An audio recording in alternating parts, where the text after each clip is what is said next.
One-on-one, bitch, they 10.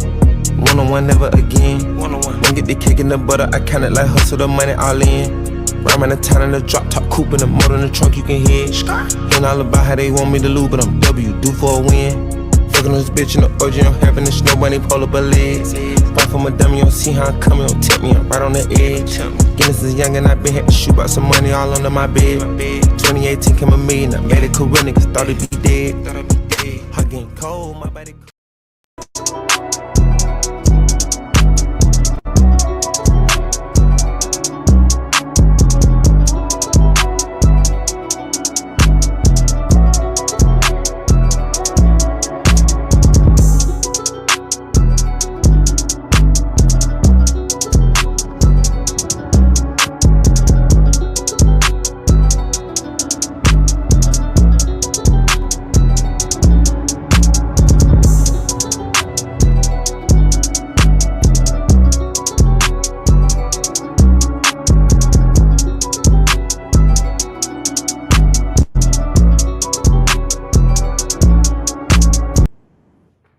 Damn, that's a bop. I really like that song, man. I have a hard time turning it off, but we're going to get right into today's topic. Guys, I want to welcome you to the Observe and Report podcast. It's your boy, Atypical Security Guard. Matter of fact, where's my, hang on a second. I got to fix my shit here. Hang on. I think it's that one. Boom, there we go. All right, now I'm ready. I got all my graphics and everything up here. We're going to talk about how to deal with police officers when they don't back you up, because this is something that happens. We are always told, we're always preached to, it's always drilled into our head that we are not law enforcement, that there is only so much that we can do. We are to observe and report, and we're supposed to contact law enforcement. Now, the unfortunate thing is that a lot of times when we're working in private security and we reach out to law enforcement, they'll show up and they will have, either they'll be apathetic, where it's like, this isn't my problem, I'm not gonna deal with it. Sometimes they don't respond at all.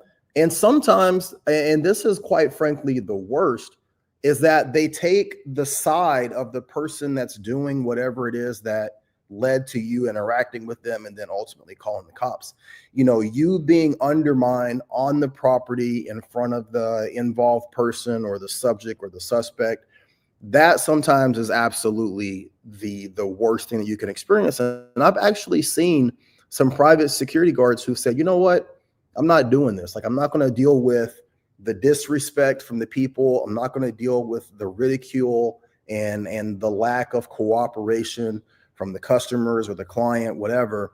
And then on top of that, be disrespected by law enforcement. And guys, I got to be honest with you, it happens. It happens a lot. So today we're going to be talking about my top 5 ways to deal with the situation when law enforcement shows up and they decide that they are not going to back you up. Now, a lot of you guys might not know this, but there was actually a situation here in Portland. Let me take this out. A situation here in Portland back in 2021 where I had a police officer that told me he could kill me. And let me just give you guys a quick, brief backstory. This was a situation where, long story short, we had made basically a detainment on someone who had gotten into a fight on our property. A police officer drove by as we were trying to detain this person, and we flagged the cop down. Tell the cop what happened, tell the cop that this person had been involved in a fight on our property, that he had threatened to shoot me, he had threatened to do a whole bunch of other stuff. And the cop took the stance that he didn't want to interact with this person because the person was homeless, the person was a minority, and this was during 2021 when everything was on fire here in Portland and the police were under scrutiny. Clearly, like in the wake of COVID and George Floyd, there was a lot going on here in Portland and across the nation. To summarize, I tried to get across to this cop that it was his job to interact with this person, and he basically took it upon himself to say, look, they don't want us doing anything. I'm not going to get jammed up by interacting with a homeless minority, right? So we got into a back and forth, and he basically said, listen, that guy has every bit First Amendment practice. He can tell you that he's going to kill you. Matter of fact, I could tell you that I'm going to kill you and there's not a goddamn thing you could do about it. And the way that he said it, the tone in which he said it, the way that he got directly in my face when he said it, it created a problem. So some of the things that we're going to talk about today in terms of how to respond to police officers undermining you or being disrespectful, it goes back to how I approached it. And a lot of the things that I did in that situation under those circumstances was wrong. It was wrong. His actions were wrong. What he said to me, how he treated me, how he came off to me, it was wrong. But how I responded was equally wrong. And today we're going to be talking about that. So I'll bring this back into the stage. The number one thing, and as I say with every one of our top fives or top threes, any one of these could be number one, any one of these could be number five. They're in a order, but they are not in a particular order, right? So number one is going to be to keep your ego out of it. I, in my situation, did not keep my ego out of it, which, to be fair, could have led to a situation where he and I got into a physical altercation. You could take the physical altercation between an armed security guard and an armed police officer, one being white, one being black, in the context of the whole George Floyd movement, the riots that were happening here in Portland. That situation could have gone totally south. And I thank God every single day that what could have happened didn't happen, because I allowed my ego and I allowed the way that he was talking to me to push me to say some things and to act in a way that was not in my best interest. And it's only by the grace of God that didn't happen. You have to remember, when you're in these situations, when you're dealing with the cops, don't take it personally. Cops are not your enemy. They're just not invested in your role. Stay calm and professional, even if they dismiss your authority. And guys, unfortunately, a large part of the time that you're working in private security, the law enforcement officers are going to dismiss your authority, because in reality, we have very little authority as it is. Then on top of that, you have the issue of how police officers see private security guards, right? How society sees private security guards, and that colors people's perception.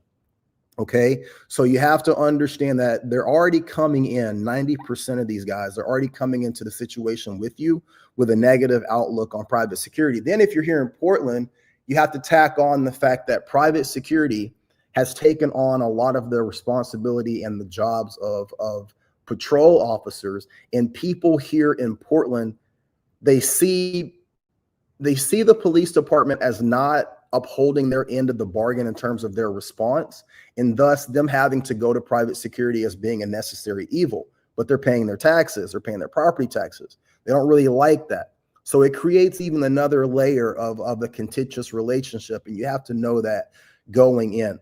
I thought that this quote that I found today was so on par and amazing with this situation. It says that your job is not to prove that you're important.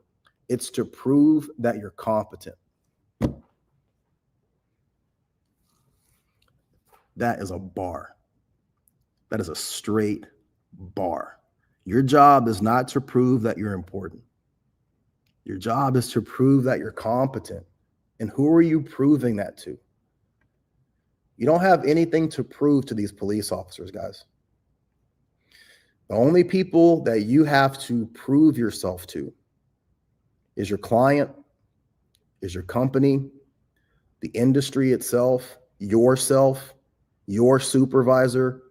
You don't have to prove anything to these law enforcement officers. So take your ego out of the equation.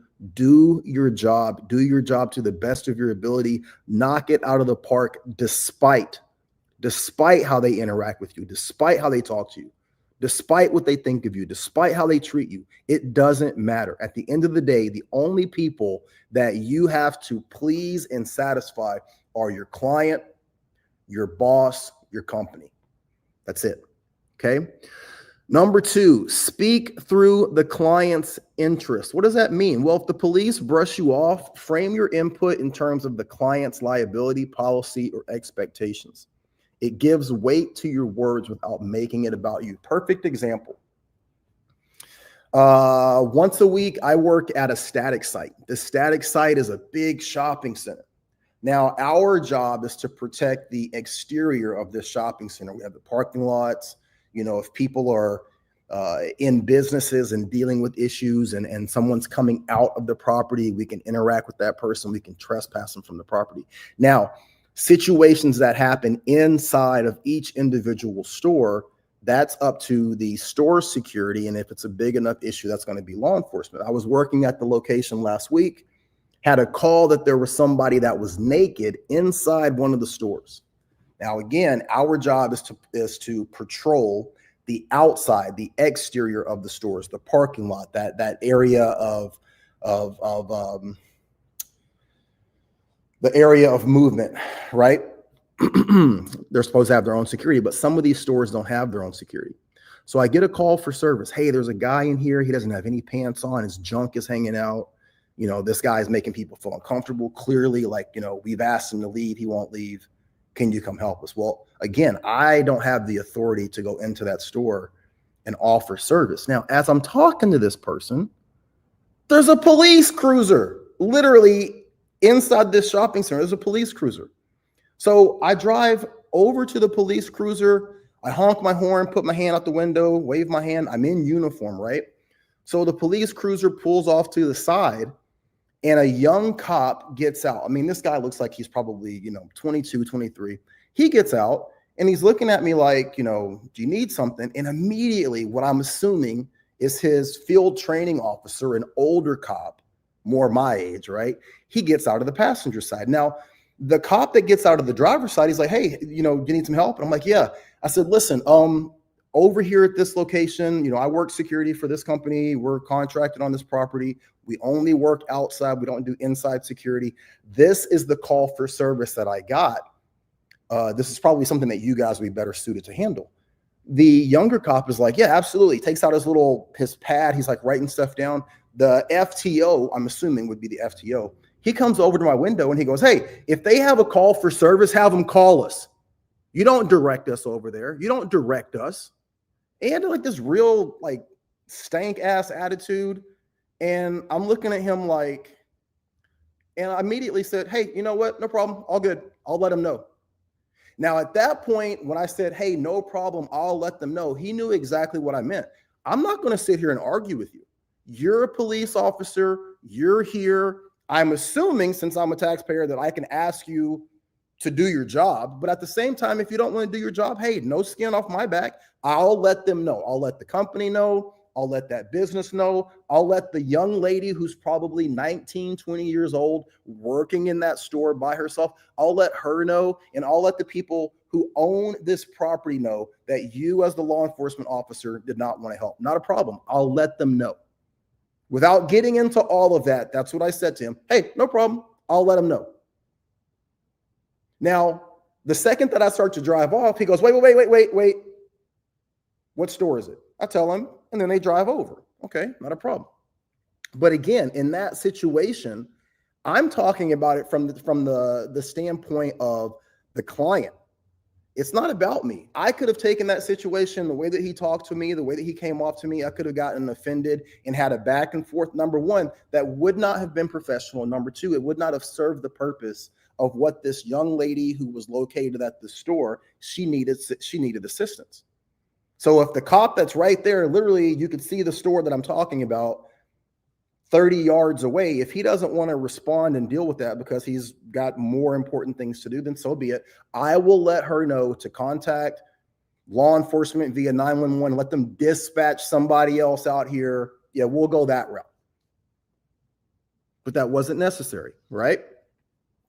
So if the police brush you off, frame your input in terms of the client's liability, policy, or expectations. It gives weight to your words without making it about you. As long as it's about you, they have no desire or need to do the right thing. But they do have the desire and need to please those clients. Those people that own businesses in every city, that's got a lot more weight to it than a private security guard, okay? Phrases like per property management, this individual is permanently trespassed carry way more weight than you saying I, as a security guard, am trespassing this person, right? Number 3 would be to document the interaction immediately. The second you have an issue with a police officer and how they come at you, how they deal with you, their refusal to offer service or respond, document that. Put that in your report. Articulate it and articulate it fully. This is the situation or circumstance I was dealing with. This is the expectation of my client and my company. This is what I laid out to law enforcement, and this was their response or lack of response. Matter of fact, here's the officer's badge number, the time in which I called them. This is what they said. Your articulation of what happened is so important. If a police officer that you've called fails to respond, fails to do something, you taking that information and documenting it is the best thing that you can do, because it's the best way to cover yourself for the lack of the situation being dealt with, right? You have to remember, your client, your company, they expect results. If you can't get those results because someone is personally impeding you from getting those results, whether that's law enforcement or someone else, your articulating that is the key to saving your own ass.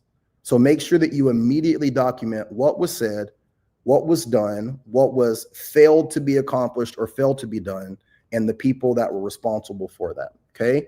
You guys want to make sure that you're taking notes or voice record, if you're allowed, the details about the interaction. Make sure you take down the name, the badge numbers, what was said, and any refusal to act, so that it can protect your job and show that you personally fulfilled the duty that you were required to do. It was not your fault. Someone else chose to not get involved, right?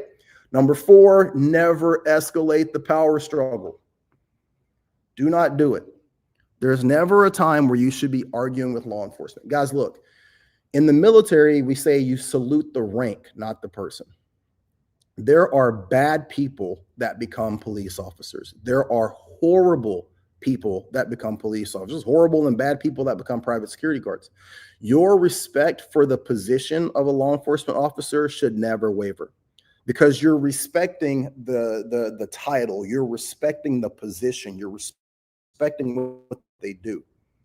And so regardless of the person that's wearing the uniform, that's standing behind the badge, that level of respect for that position as a law enforcement officer, it should never waver. So how you talk, how you interact, how you deal with, how you carry yourself when you're in the presence of a law enforcement officer while working should never waver. You should never be disrespectful. You should always be professional, utmost professionalism, right? Because you're respecting the position. The person who's in that uniform, the person that's behind that badge, they might or might not be deserving of that level of respect, but the position always deserves the respect. So make sure that you're always approaching the situation from that perspective, and you're never escalating the power struggle. Let them be the bad person. Let them be the issue. You as the security guard should never be the issue. Remain professional. Always stay in the proper position that you're in. If an officer tries to flex, let them. You win by staying cool and professional. Arguing with law enforcement only makes you look unstable in front of the clients and witnesses. At the end of the day, guys, let your report do all of your talking. I am so good at writing reports. I'm not trying to gas myself up or pat myself on the back. I am a master report writer. And God help the law enforcement officer that does not do his job in my presence. When I write that report and I send that to the client, it's going to be an issue. Listen, guys, at the end of the day, I'm just a security guard. And this is okay. This is what so many security guards, they run from this fact instead of leaning into it. I am just a security guard. At the end of the day, my job is to observe and report. It's to deter. It's to respond in certain situations and circumstances. But at the end of the day, I'm just a security guard. You're the law enforcement officer. You have all of the authority. You have all of the ability to do X, Y, and Z, to respond to A, B, and C. So I'm going to write my report, and I'm going to put in it what was going on, what led to me calling for your assistance and your refusal. Now, you might look at me as just a lowly private security guard with no authority, someone that has no real value in this nation. But I guarantee you the person that owns this business, the people that are in this business alliance, the people that own this business park, they've got some real money invested in what they're doing. And I guarantee you they have some teeth behind their feelings and their thoughts on how the person responded to this situation on their property. Let that report do all the talking for you. Don't argue with the cops. Don't get into it with them. Do not allow yourself to be taken off your square and made to look like you're the person that's unhinged. Not a problem. Got it. Can I get your card? Can I get your badge number? I'm going to write this report. I'm going to forward it and let them go from there. That's the way you guys handle that. Okay. Number 5, and probably the most important, follow up with your supervisor and client. Now, when it says follow up with your client, that's going to be via your report. Most people who work in the capacity of a basic patrol officer, you're not supposed to be interacting or communicating with the client unless that's part of your job. You should not be doing that aside from just writing that report. But you definitely want to follow up with your supervisors. Again, your supervisors, the owners of your company, they are in a much better position to address the negative actions or the lack of actions of law enforcement officers than you as a rank and file patrol security guard, right? Allow the people with the big checkbook who have inroads with the politicians in your area, let them argue on your behalf. Make sure that you're reaching out to your supervisors, clients, if you have that authority, and letting them know what happens. Why? Well, the most important is CYA, cover your ass, right? To make sure that they understand that whatever didn't happen on that property, it wasn't for lack of you trying or you being derelict in your duties and not addressing the situation. You up-channeled the situation to the proper authorities and they made the decision to not act or not respond. You want to make sure that you're taking that football of liability and you're tossing it over to the police department and off of yourself and your company, because like I said before, your clients are expecting certain results. And if you're not able to produce those results because of law enforcement, you need to make sure that you're articulating that and sharing that information with the people that it's important. You want to make sure that you're looping in your chain of command with detailed incident reports and notify the client if necessary. If you were prevented from protecting the site properly, they need to know, right? A great thing that you can put in your reports is this may affect site expectations or future interactions with law enforcement. I'm elevating it for transparency. I am a huge fan of transparency reports. What's a transparency report? Transparency report is a little report or an email that you send to your company, you send to your supervisor, ownership, the client if needed or necessary, where you just say, hey, look, I'm letting you know this is just something that happened. It doesn't fall under the scope of an incident. It doesn't fall under the scope of maybe my daily report, but it's something that you need to be aware of because this is an issue that could be a problem in the future, right? And so if you're not able to do your job or address the situations properly because law enforcement's not doing their job, make sure that you're being transparent with that with all the people that need to know. So before we get out of here, what did I miss? My 5 things that I am saying are important, not necessarily the only 5 things that are out there. Number 1, keep your ego to yourself. Number 2, always speak through the lens of the client's interest. Number 3, document the interaction immediately. Number 4, never escalate the power struggle. And number 5, follow up with your supervisor and or client. What did I miss? Drop it in the comments below. Let me know what you guys think. And as always, I appreciate you being here. Make sure that you guys like, share, and subscribe and bring other people into the fold. These videos and everything that we're doing here is to help educate, motivate, train, and inform new security guards and those security guards who are already in the industry, but are still open to learning, people that are still looking to be better at their job and to help push this industry forward. We got to do this together, guys. So make sure that you're sharing this content and bringing other people into the platform so that we can have better dialogue and we can have better conversations to help push the industry forward in 2025 and beyond. As always, watch your back. Please watch your 6. And y'all know the rest. Be great. Take care. One-on-one, bitch, they 10. One-on-one, never again. One-on-one. When get the cake in the butter, I count it like hustle the money all in. Rhyme in the town in the drop top coupe in the motor in the trunk you can hear. Ain't all about how they want me to lose, but I'm W, due for a win. Fucking this bitch in the orgy, I'm having a snow bunny pull up her legs. Bought from a dummy, you don't see how I'm coming, don't tip me, I'm right on the edge. Guinness is young and I been had to shoot out some money all under my bed. 2018 came a million, I made it career, niggas thought it'd be dead. Hot getting cold, my body cold.